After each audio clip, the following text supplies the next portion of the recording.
Halo Sobat Trader, kembali lagi bersama saya Widiansyah Muhammad Kahfi di channel Didimax Official. Tentunya pusatnya edukasi dan bimbingan trading forex, gold, dan indeks gratis. Nah, teman-teman, di kesempatan video kali ini saya akan bahas terkait time frame ya. Mungkin sebagian teman-teman masih pada bingung nih cara menggunakan time frame gitu kan ya. Time frame berapa sih yang terbaik untuk trading kita, dan seperti apa sih penggunaan time frame di dalam trading ya. Nah, di sini di video kali ini kita akan bahas tuntas semuanya tentang time frame. Kita langsung aja ke pembahasannya. Yuk, langsung. Nah, teman-teman, kita di sini udah ada di dalam chart atau grafik XAUUSD ya, yaitu di platform MetaTrader ya khususnya. Nah, teman-teman, pada umumnya time frame itu ada beberapa time frame. Kita bisa hitung dulu ya. Yang pertama mulai dari M5 ya. M1 dulu atau 1 menit. M5 berarti 5 menit, M15 15 menit, M30 30 menit, H1 berarti 1 hour atau 1 jam, H4 berarti 4 jam, D1 berarti daily atau harian, W1 atau weekly berarti mingguan, dan MN. Di sini yang terakhir MN ya, atau monthly atau bulanan. Nah, kalau kita bisa hitung semuanya berarti total time frame itu ada 1, 2, 3, 4, 5, 6, 7, 8, 9 ya teman-teman. Pada umumnya ada 9 time frame. Mungkin ada beberapa platform yang berbeda ya tentunya. Salah satunya yaitu di TradingView. Mungkin teman-teman sebagian yang suka menggunakan analisis teknikal di TradingView, itu ada beberapa time frame tambahan kalau misalkan di TradingView. Tapi kalau misalkan secara umumnya itu di MetaTrader ada 9 time frame ya. Nah, ini yang paling penting teman-teman. Ada beberapa memang time frame yang perlu kita perhatikan atau perlu kita gunakan ya. Nah, kalau misalkan berbicara tentang time frame terbaik itu time frame berapa, nah ini tergantung ke gaya trading teman-teman masing-masing kayak gitu. Nah, kita berbicara dulu ke gaya trading pilihan teman-teman masing-masing ya. Pada umumnya gaya trading itu ada 3 bagian, yaitu yang pertama scalping atau bisa dibilang sebagai trading pendek ya, trading pendek-pendek. Lalu yang kedua itu trading harian atau bisa dikatakan sebagai intraday. Jadi kita in dan outnya itu pada hari tersebut kayak gitu. Nah, ada lagi yang terakhir yaitu swing trading ya. Nah, swing trading ini meliputi ke aspek dimana memang tradingnya itu jangka panjang, lebih ke jangka panjang, bisa lebih dari dalam 1 hari atau bahkan lebih dari 1 minggu kayak gitu. Nah, itu ya teman-teman bagian-bagian dari gaya-gaya trading masing-masing. Nah, salah satu contoh cara penggunaannya. Contoh misalkan kita mau gaya tradingnya itu menggunakan scalping ya, atau jangka pendek. Ya, pendek-pendek misalkan ya bisa kita masuk di dalam 1 jam tersebut, lalu nanti bisa keluar misalkan 2 atau sampai 3 jam kemudian. Nah, itu ada beberapa yang perlu kita perhatikan ya di time frame-nya, cara penggunaan time frame-nya. Nah, salah satunya yaitu paling minimalnya itu kita bisa menggunakan time frame M15 teman-teman. Time frame M15. Kenapa sih time frame M15? Kenapa sih nggak time frame M5 atau M1 gitu ya? Karena M1 dan M5 itu terlalu pendek banget teman-teman, atau terlalu random, yang dimana ya, secara harfiah kalau misalkan time frame semakin kecil itu semakin noise-nya itu besar kayak gitu. Apa sih noise-nya? Jadi maksud dari noise ini itu false signalnya teman-teman. Contoh misalkan ada breakout ya. Jadi ada sebuah resisten sudah di breakout, tapi di breakout-nya itu di time frame M1 kayak gitu. Nah, bisa dibilang breakout tersebut itu lemah teman-teman kayak gitu. Jadi kurang proven lah bisa dikatakan. Jadi kurang kuat sinyal breakout tersebut kayak gitu. Nah, kan secara teori kalau misalkan resisten udah breakout nih, kita bisa ambil posisi buy dong untuk penerusannya kayak gitu kan. Malah misalkan harganya berbalik, itu karena kita menggunakan time frame terlalu kecil kayak gitu di M1 dan M5 kayak gitu ya. Nah, M15 ini masih cukup lumayan ideal, cukup lumayan memungkinkan untuk kita bisa gunakan sebagai tradingan kita kayak gitu. Nah, contoh misalkan di M15, nah pada tampilannya seperti ini kayak gitu ya. Nah, akan tetapi M15 ini pun kita biasanya menggunakan metode, bukan dari pola-pola candlestick kayak gitu. Kenapa sih di time frame kecil kita kurang proven atau tidak disarankan untuk melihat dari pola-pola candlestick? Karena tadi semakin kecil time frame itu semakin besar noise-nya atau semakin besar false-nya. Jadi kalau misalkan ada pola-pola candlestick yang memang muncul di time frame kecil, contoh misalkan M15 ke bawah, M15, M5, M1 kayak gitu ya, itu kurang disarankan teman-teman untuk kita bisa menggunakan gaya metode trading dengan pola-pola candlestick.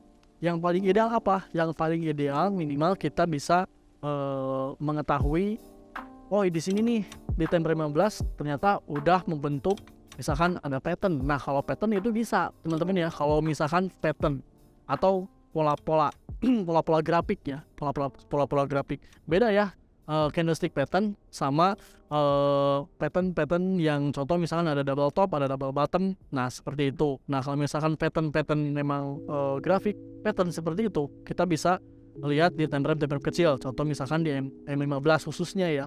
Kalau misalkan M5, M1 memang bisa, kan, tetapi tadi risikonya terlalu besar teman-teman, karena tadi yaitu noise-nya semakin banyak atau terlalu random kayak gitu ya. Itu yang harus diperhatikan.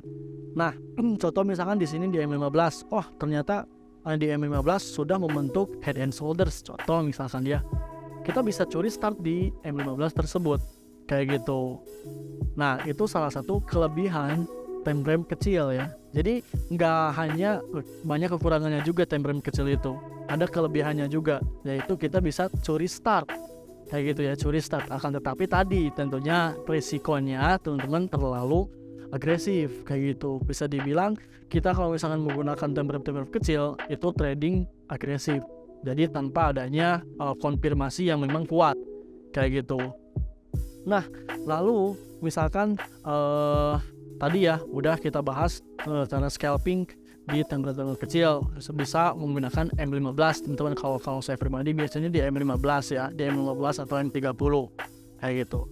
Nah, lalu misalkan saya nggak terlalu bisa untuk scalping gitu ya, karena memang terlalu pendek ya gitu. Mungkin lebih ke jangka menengah atau bisa kita ambil langkah intraday.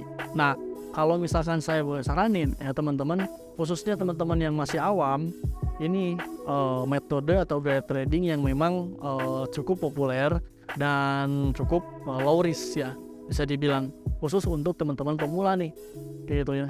Kita bisa ambil intraday aja, berarti tradingnya harian, jadi kita bisa masuk di hari tersebut, jadi keluar juga di hari tersebut kayak gitu. Nah, time frame yang kita gunakan ya, time frame yang sering digunakan yaitu di M30 ke atas, berarti udah masuk ke H1 nih ya, berarti udah masuk ke per jam kayak gitu, H1 dan H4.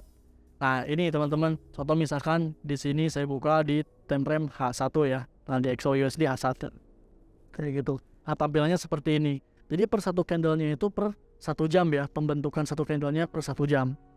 Nah, ini cukup ideal teman-teman untuk kita bisa menentukan, wah di sini udah breakout nih, atau oh di sini udah membentuk pola bearish engulfing. Nah, kalau misalkan di A1 ini bisa kita ambil untuk pola-pola yang dimana pola-pola candlestick ya, bukan pola grafik, udah tentunya udah bisa banget kayak gitu. Ini di H1 khususnya di XAUUSD ini yang saya menggunakan di H1 kayak gitu.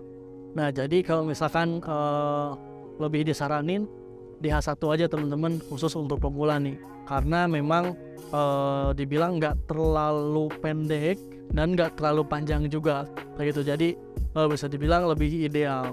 Nah, tambahannya teman-teman, kita bisa move ke time frame yang lebih besar, yaitu di H4 contoh misalkan. Nah, buat apa sih kita bisa multiple time frame seperti itu? Nah, kita bisa multiple time frame seperti itu untuk melihat skala yang lebih panjang kayak gitu, melihat skala yang lebih panjang yang tadinya kita lihat di H1, oh misalkan nih udah mentok atau udah nggak kelihatan resisten atau supportnya, ya kita bisa move ke time frame yang lebih besar, yaitu di H4. Nah, kan di sini udah kelihatan nih skala besarnya ya, atau skala keseluruhannya. Di sini ternyata masih banyak area resisten atau area support kayak gitu pada hari-hari sebelumnya. Kayak gitu. Kalau misalkan di H1 tadi, nah di sini pembentukannya seperti ini. Nah, jadi hanya area range ini. Tapi kalau misalkan di H4, ini udah terdeteksi nih, ada resisten di sini, ada resisten di sini. Kayak gitu. Jadi skalanya memang lebih besar. Tentunya kalau misalkan kita lebih naik lagi di daily gitu ya, ini lebih besar lagi cakupannya kayak gitu. Ini biasanya udah masuk ke gaya trading swing trading tadi kayak gitu, atau lebih ke jangka panjang kayak gitu, bisa menggunakan time frame daily ya, daily ke atas. Nah ini biasanya time frame daily ke atas itu untuk bukan untuk trading ya, tapi lebih ke investing teman-teman. Contoh misalkan di teman-teman di saham atau teman-teman yang suka investasi di kripto ya, itu biasanya menggunakan analisis teknikal menggunakan time frame D1 atau daily ke atas kayak gitu ya. Tetapi kalau misalkan di forex sendiri kan kita lebih ke trading gitu kan ya, jadi nggak terlalu investasi jangka panjang banget gitu ya. Jadi kita lebih ke jualan lah gitu ya, jual beli kayak gitu. Nah time frame yang digunakan itu lebih idealnya H1, H4 dan D1 kayak gitu. Kita bisa analisis di H1 dan H4 sebagai pendukung ya, bisa dibilang sebagai pendukung, dan daily sebagai penguat analisis. Kalau saya biasanya seperti ini, di dailynya saya lihat ada pola-pola candlestick misalkan ya. Nah ini tentunya lebih besar time frame-nya, lebih akurat. Kebalikannya tadi kalau misalkan semakin kecil time frame itu semakin rendah keakurasiannya, tapi semakin besar time frame itu semakin kuat keakurasiannya, ditambah semakin panjang juga reaksinya kayak gitu. Maksudnya reaksinya apa? Jadi reaksinya kita bisa ambil momentum panjang kayak gitu, momentum yang betul-betul lebar, bisa puluhan poin bahkan sampai ratusan poin kayak gitu. Itu ya teman-teman kelebihan dan kekurangan di time frame kecil ataupun di time frame rendah. Di time frame kecil ataupun di time frame besar ya gitu. Jadi secara kesimpulannya teman-teman, untuk menggunakan time frame sendiri itu untuk umum ya khususnya, atau misalkan lebih ke misalkan teman-teman masih awam nih gitu ya, saya saranin di H1, H4 dan D1 gitu teman-teman. Apalagi teman-teman mungkin sudah mengenal ya, dan kita sudah belajar juga yang dimana metode rules 3 candle itu kita hanya cukup menggunakan di H1 aja, itu kita udah bisa menganalisis pergerakan market khususnya kayak gitu. Mungkin sebagian teman-teman yang belum tahu rules dari 3 candle sendiri itu seperti apa, nah itu ada videonya teman-teman di channelnya YouTube DDMax Official. Jadi teman-teman bisa searching aja rules 3 candle, nanti ada muncul videonya, jadi teman-teman bisa simak dan semoga tentunya bisa membantu ya. Nah tetapi rules 3 candle sendiri itu pun hanya menggunakan H1 ya. Kita bisa combine juga, untuk bisa combine di time frame kecil untuk curi startnya kayak gitu. Mungkin nanti di video berikutnya kita akan bahas ya. Nah itu mungkin ya teman-teman secara harfiah pada umumnya penggunaan atau cara menggunakan time frame yang baik dan benar ya. Secara kesimpulannya tadi, yang pertama poinnya itu semakin kecil time frame, semakin kecil juga atau semakin rendah juga keakurasiannya, atau semakin besar noise-nya ya, semakin banyak noise-nya, jadi semakin banyak false signalnya. Begitupun sebaliknya, semakin besar time frame ya, semakin besar juga keakurasiannya dan semakin panjang juga reaksinya kayak gitu. Itu ya teman-teman, mungkin untuk video kali ini semoga bermanfaat dan semoga membantu bagi teman-teman yang masih bingung ya, masih kebingungan, bisa langsung tanyakan di kolom komentar atau bisa langsung DM ya di Instagramnya Didimax Education Center boleh, atau di Didimax Official. Nanti langsung DM aja ke Instagram tersebut untuk kita bisa saling sharing dan saling diskusi. Nah, mungkin bagi teman-teman yang mau langsung belajar ya, mau langsung tatap muka di Cafe Tenaga Didimax, kita setiap Senin sampai Jumat buka dan ada standby di Cafe Tenaga Didimax. Teman-teman bisa langsung datang aja ke Jalan Garuda nomor 88 Andir, Kota Bandung. Ya, tentunya tidak ada dipungut biaya apapun, alias gratis. Teman-teman bisa langsung datang aja, atau bisa konfirmasi dulu terkait kedatangan teman-teman untuk belajar langsung, yang tentunya sekali lagi gratis, karena Didimax merupakan pusat edukasi trading forex gratis ya.